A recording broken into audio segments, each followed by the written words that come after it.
বিপুল সংখ্যায় যে পুলিশ আটক করেছে শুধুমাত্র সরকার পড়ে গেছে বলে, সেটা হিউম্যান রাইটস ওয়াচ খুব স্পষ্ট করে বলছে। হিউম্যান রাইটস ওয়াচ মোটেও আওয়ামী লীগকে একটা নিষিদ্ধ রাজনৈতিক দল মনে করছে না, আওয়ামী লীগকে একটা অপরাধী রাজনৈতিক দল বা অপরাধী সংগঠন মনে করছে না, এবং আওয়ামী লীগের নেতা কর্মী সমর্থকদের ঢালাওভাবে অপরাধী মনে করবার কোনো যুক্তিসঙ্গত কারণও হিউম্যান রাইটস ওয়াচ দেখতে পাচ্ছে না, কিংবা সরকার যেসব বয়ান এর মধ্যে হাজির করেছে সেগুলোর কোনো কিছুকেই তারা বিশ্বাসযোগ্য মনে করছে না আওয়ামী লীগকে একটা অপরাধী সংগঠন হিসেবে বিবেচনা করার জন্য। সে শীর্ষস্থানীয় আন্তর্জাতিক মানবাধিকার সংগঠন নিউ ইয়র্ক ভিত্তিক হিউম্যান রাইটস ওয়াচ অবশেষে বাংলাদেশ সম্পর্কে এমন একটা বিবৃতি দিয়েছে বাংলাদেশের তারেক রহমান সরকারকে উদ্দেশ্য করে, যেখানে সরাসরি তারেক রহমান সরকারের বিরুদ্ধে তাদের রাজনৈতিক প্রতিপক্ষ আওয়ামী লীগের নেতা কর্মীদেরকে বিনা বিচারে মাসের পর মাস বছরের পর বছর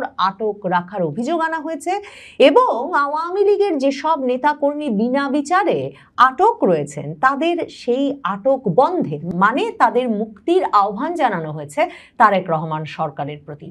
হিউম্যান রাইটস ওয়াচ, এই প্রভাবশালী মানবাধিকার সংগঠনটি বাংলাদেশের চলমান আইনি বিচার প্রক্রিয়া এবং রাজনৈতিক পরিস্থিতি নিয়ে প্রথম সম্ভবত এমন একটা গুরুত্বপূর্ণ বিবৃতি দিল 2024 আগস্টের পর। এর মধ্যে তারা শঙ্কা জানিয়েছে, উদ্বেগ জানিয়েছে, আশঙ্কা জানিয়েছে বাংলাদেশের আন্তর্জাতিক অপরাধ ট্রাইব্যুনালে আদৌ বিচার কাজ পরিচালিত হচ্ছে, সেটা কতটা মানসম্পন্ন হচ্ছে, সেখানে ন্যায় বিচার দেওয়া হচ্ছে কিনা এ বিষয়ে বিস্তারিত বিবৃতি দিয়েছিল। কিন্তু যে ব্যাপক গ্রেফতার, ধরপাকড় এবং দিনের পর দিন এমনকি অভিযোগ গঠন ছাড়া জেলের ভেতরে আওয়ামী লীগ নেতাকর্মীদের আটকে রাখার যে ঘটনা ঘটছে সে সম্পর্কে সুনির্দিষ্টভাবে এই বিবৃতিটি দিয়েছে হিউম্যান রাইটস ওয়াচ, এবং সেখানে সুস্পষ্টভাবে বলা হয়েছে যে এসব কাজ ন্যায় বিচারের পরিপন্থী এবং সরকারের আশু ব্যবস্থা নেওয়া উচিত যাতে স্বাধীন তদন্ত, অভিযুক্তদের নির্দোষ হিসেবে বিবেচনার নীতি অনুসরণ, মানে যতক্ষণ না দণ্ডপ্রাপ্ত হচ্ছেন কেউ, অভিযোগ যতক্ষণ প্রমাণিত না হচ্ছে ততক্ষণ যে তারা নির্দোষ, সেই বিষয়টি মাথায় রেখে ন্যায় বিচার প্রদানের নীতি অনুসরণ এবং আটক ব্যক্তিদের ন্যায় বিচার পাওয়ার অধিকার আরও সুরক্ষিত করার আহ্বান জানানো হয়েছে। হিউম্যান রাইটস ওয়াচের এই বিবৃতিতে বলা হয়েছে যে রাজনৈতিক প্রতিপক্ষকে অনির্দিষ্টকাল ধরে বিনা বিচারে আটক রাখা বন্ধ করতে হবে বাংলাদেশের বর্তমান সরকার, তারেক রহমান সরকারকে। হিউম্যান রাইটস ওয়াচের বাংলাদেশ পাতাটিতে যদি যান, সেখানে গিয়ে দেখবেন যে খুব স্পষ্টভাবে বাংলাদেশ সম্পর্কে যে সামারিটা, যে সংক্ষিপ্ত অ্যাসেসমেন্ট হিউম্যান রাইটস ওয়াচ করে রেখেছে, সেখানে তারা স্পষ্টতই বলছে যে বাংলাদেশে একটা নির্বাচনের মাধ্যমে নির্বাচিত সরকার ক্ষমতায় এসেছে বটে, সেই নির্বাচনটিতে তারা শেখ হাসিনার আওয়ামী লীগকে নির্বাচন থেকে নিষিদ্ধ করে রেখেছিল এবং সেই নির্বাচনে অংশগ্রহণ করতে দেয় নাই।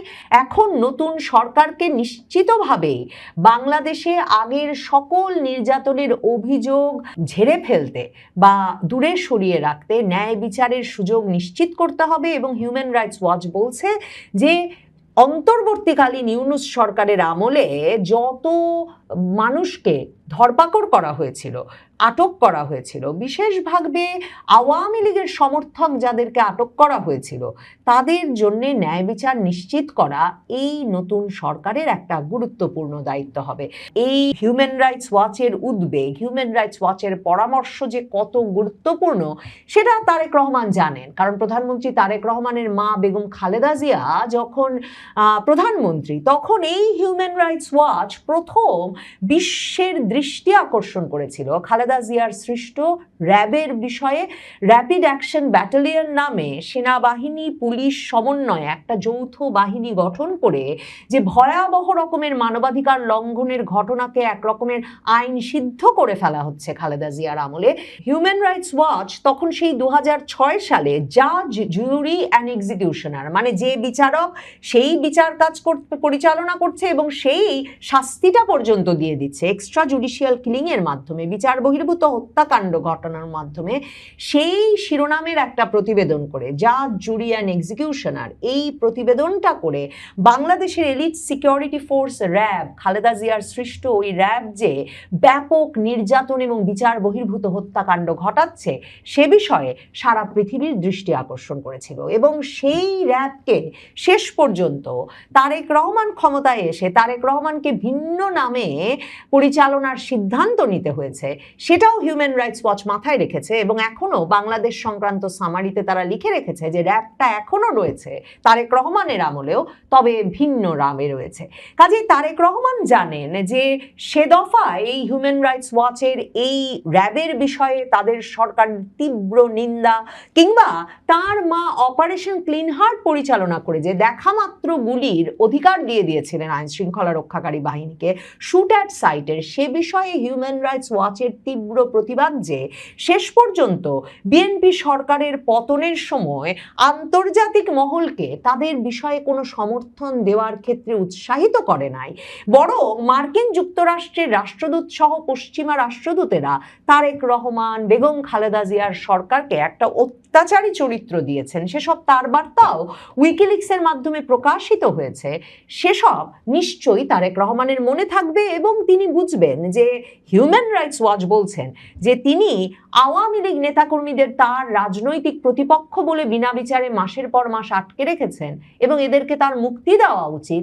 এই তীব্র নিন্দা এবং হিউম্যান রাইটস ওয়াচের এই বিবৃতি তাকে নিশ্চিতভাবে দেশে বিদেশে সামনের দিনগুলোতে বিপদগ্রস্ত করবে এবং বিব্রত করবে। হিউম্যান রাইটস ওয়াচ যে বিবৃতিটি দিয়েছে 23শে আগস্ট সোমবার, সেখানে তারা বলেছে হেফাজতে মৃত্যুর ঘটনায় স্বাধীন তদন্ত, অভিযুক্তদের নির্দেশ হিসেবে বিবেচনার নীতি অনুসরণ এবং আটক ব্যক্তিদের ন্যায় বিচার পাওয়ার অধিকার আরো সুরক্ষিত করার আহ্বান জানায় হিউম্যান রাইটস ওয়াচ। HRW বা হিউম্যান রাইটস ওয়াচ বলছে 2024 সালের আগস্টে কয়েক সপ্তাহের বিক্ষোভের পর শেখ হাসিনা প্রধানমন্ত্রীর পদ থেকে সরে দাঁড়ানোর পর আওয়ামী লীগের হাজার হাজার নেতা কর্মী ও সমর্থককে আটক করে পুলিশ। তার মানে বিপুল সংখ্যায় যে পুলিশ আটক করেছে শুধুমাত্র সরকার পড়ে গেছে বলে, সেটা হিউম্যান রাইটস ওয়াচ খুব স্পষ্ট করে বলছে। হিউম্যান রাইটস ওয়াচ মোটেও আওয়ামী লীগকে একটা নিষিদ্ধ রাজনৈতিক দল মনে করছে না, আওয়ামী লীগকে একটা অপরাধী রাজনৈতিক দল বা অপরাধী সংগঠন মনে করছে না, এবং আওয়ামী লীগের নেতা কর্মী সমর্থকদের ঢালাওভাবে অপরাধী মনে করবার কোনো যুক্তিসঙ্গত কারণও হিউম্যান রাইটস ওয়াচ দেখতে পাচ্ছে না, কিংবা সরকার যেসব বয়ান এর মধ্যে হাজির করেছে সেগুলোর কোনো কিছুকেই তারা বিশ্বাসযোগ্য মনে করছে না আওয়ামী লীগকে একটা অপরাধী সংগঠন হিসেবে বিবেচনা করার জন্য। হিউম্যান রাইটস ওয়াচের ভাষ্য মতে হাসিনার সরকারের আমলে গুরুতর মানবাধিকার লঙ্ঘনের সঙ্গে কিছু কর্মকর্তা জড়িত থাকতে পারেন, তবে অনেককে কোনো স্পষ্ট প্রমাণ ছাড়াই আন্দোলনকারীদের হত্যার অভিযোগে গ্রেফতার করা হয়েছে। হিউম্যান রাইটস ওয়াচের এশিয়া বিষয়ক পরিচালক অ্যালেন পিয়ারসন বলেছেন, এক সরকারের পর আরেক সরকার প্রমাণ বা যথাযথ আইনি প্রক্রিয়া ছাড়াই শত শত বিরোধী দলের সদস্যকে কারাগারে রেখেছে। মানে ইউনূস সরকার যা করেছে তারেক রহমান সরকারও তা করছে, এবং দুটোই মানবাধিকারের চরম লঙ্ঘন, ন্যায় বিচারের চরমভাবে পরিপন্থী। হিউম্যান রাইটস ওয়াচের এই এশিয়া বিষয়ক পরিচালক বলছেন, প্রধানমন্ত্রী তারেক রহমান সরকার সংস্কারের প্রতিশ্রুতি দিয়েছিলেন, তাই প্রথমেই তাকে রাজনৈতিক প্রতিপক্ষদের দীর্ঘদিন বিচার বহির্ভূতভাবে আটক রাখা বন্ধ করতে হবে। HRWর তথ্য মতে 2026 সালের ফেব্রুয়ারিতে তারেক রহমান প্রধানমন্ত্রীর দায়িত্ব নেওয়ার পর থেকে অন্তত 10 জন আওয়ামী লীগ নেতা কারাগারে মারা গেছেন। তারেক রহমানের এই আমলের সকল কীর্তির তার মানে হিসাব রাখছে হিউম্যান রাইটস ওয়াচ, এবং তারা বলছে তাদের বেশিরভাগের বিরুদ্ধেই কোনো অপরাধে জড়িত থাকার আনুষ্ঠানিক অভিযোগ গঠন করা হয় নাই। আটক ব্যক্তিদের পরিবার ও আইনজীবীরা অভিযোগ করেছেন তাদের অনেকেই বয়স্ক বা নানা শারীরিক সমস্যায় ভুগছিলেন, কিন্তু তারা জামিন ও প্রয়োজনীয় চিকিৎসা সেবা পান নাই।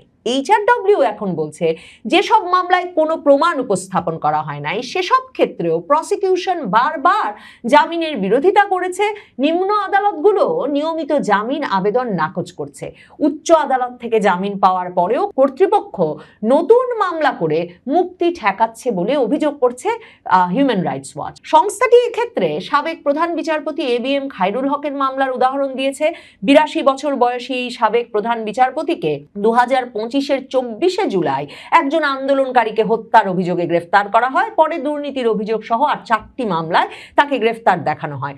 উচ্চ আদালত এসব মামলায় জামিন দিলেও পুলিশ মুক্তির আগেই ওই প্রধান বিচারপতি খায়রুল হকের বিরুদ্ধে নতুন করে মামলা করেছে বলে এইচআরডব্লিউ মনে করিয়ে দিয়েছে। এক ঘটনায় পুলিশ দাবি করেছে, এইচআরডব্লিউ মনে করাচ্ছে যে 10 কিলোমিটারের বেশি দূরত্বে অবস্থিত দুটো পৃথক হত্যাকাণ্ডের ঘটনাস্থলে একই সময়ে উপস্থিত ছিলেন 82 বছর বয়সী এই সাবেক প্রধান বিচারপতি এবিএম খায়রুল হক। মানে মামলাগুলো কত হাস্যকর হয়েছে, শুধুমাত্র রাজনৈতিক প্রতিপক্ষকে দমন করার জন্য হয়েছে। এটা হিউম্যান রাইটস ওয়াচকে কারো বুঝিয়ে বলতে হচ্ছে না, তাদের কাছে সুনির্দিষ্ট তথ্য প্রমাণ আছে এবং তারা সেগুলো এ দফায় তারেক রহমান সরকারের উদ্দেশ্যে দেওয়া এই বিবৃতিতে খোলাসা করে বলেছে। হিউম্যান রাইটস ওয়াচ বলছে যে পরিস্থিতি এমন দাঁড়িয়েছে যে অনেক আইনজীবীরা তাদের মক্কেলদেরকে জামিনের আবেদন না করার পরামর্শ দিচ্ছেন, কারণ মুক্তি নিশ্চিত হলে পুলিশ বরং নতুন মামলা দিতে পারে বলে তাদের আশঙ্কা। আন্তর্জাতিক অপরাধ ট্রাইব্যুনালেও অভিযোগ গঠন ছাড়াই মানুষকে দিনের পর দিন আটকে রাখা হচ্ছে। সংস্থাটির মতে আন্তর্জাতিক অপরাধ ট্রাইব্যুনালে 160 জনের বেশি মানুষকে আটক রাখা হয়েছে এবং তাদের কাউকেই জামিন দেওয়া হয় নাই। শেখ হাসিনার সাবেক উপদেষ্টা তৌফিক এলাহী চৌধুরীর কথা এখানে উল্লেখ করা হয়েছে। তার বয়স 81, অভিযোগ গঠন ছাড়াই 22 মাস ধরে তাকে আটক রাখা হয়েছে বলে জানিয়েছে এইচআরডব্লিউ। সংস্থাটির দাবি তাকে জামিন দেওয়া হয়নি, আবার 1 বছরের বেশি সময় ধরে আটক রাখার জন্য প্রয়োজনীয় ব্যতিক্রমী পরিস্থিতিও ট্রাইব্যুনাল উল্লেখ করেনি। সাবেক সংসদ সদস্য কামাল আহমেদ মজুমদার, তার বয়স 75, 22 মাস ধরে তিনি আটক আছেন এবং হিউম্যান রাইটস ওয়াচ বলছে তার পরিবার সংস্থাটিকে জানিয়েছে কারাগারে তার গ্যাংগ্রিন হওয়ায় পায়ের 3টি আঙুল কেটে ফেলতে হয়েছে এবং কারাগারে পড়ে গিয়ে তার নিতম্বের হাড়ও ভেঙে গিয়েছে।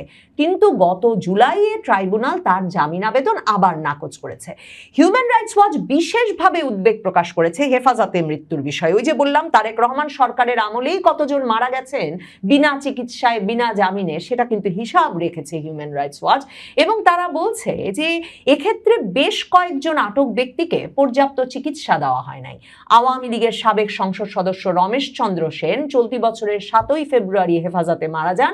2024 সালের আগস্টে তাকে 3টি হত্যা ও 1টি বিস্ফোরক মামলায় গ্রেফতার করা হয়েছে। তার বয়স হয়েছিল 85 বছর। পরিবারের অভিযোগ তাকে প্রয়োজনীয় ওষুধও দেওয়া হয় নাই, জামিনও দেওয়া হয় নাই। একইভাবে জামালপুর জেলা আওয়ামী লীগের সদস্য এস.এম. জিয়াউল হক 14ই এপ্রিল মারা যান। 65 বছর বয়সী জিয়াকে 6ই জানুয়ারি আটক করা হয়েছিল। পরিবারের দাবি তিনি অসুস্থ ছিলেন, অথচ তাকে জামিন দেওয়া হয় নাই। কাজেই হিউম্যান রাইটস ওয়াচের এশিয়া বিষয়ক পরিচালক এলেইন পিয়ারসন বলছেন যে বিচার ব্যবস্থায় বয়স্ক মানুষদের অভিযোগ গঠনের আগেই হেফাজতে মৃত্যু হচ্ছে, সেখানে বিচারহীন আটককে ব্যতিক্রমী ব্যবস্থা হিসেবে বিবেচনা করা হচ্ছে না। মানে তারেক রহমান সরকার যে রাজনৈতিক প্রতিপক্ষকে মাসের পর মাস উদ্দেশ্যমূলকভাবে রাজনৈতিকভাবে দমন পীড়নের উদ্দেশ্যেই বিনা বিচারে বিনা অভিযোগ গঠনে কারাগারে আটকে রেখেছেন, সেটাই মনে করছে human rights watch. Human rights watch মনে করছে না যে এমন বিনা বিচারে আটক থাকার ঘটনাগুলো কোনো এক্সেপশনাল বা কোনো বিশেষ ঘটনা। তাই হিউম্যান রাইটস ওয়াচ বলেছেন তারেক রহমান সরকারের উচিত কারাগারে মৃত্যুর ঘটনায় স্বাধীন তদন্তের নির্দেশ দেওয়া এবং কোনো অভিযোগ ছাড়াই মানুষকে দীর্ঘদিন বিচার বহির্ভূতভাবে আটক রাখা বন্ধ করতে। তাই হিউম্যান রাইটস ওয়াচ সরকারের প্রতি আহ্বান জানিয়েছে।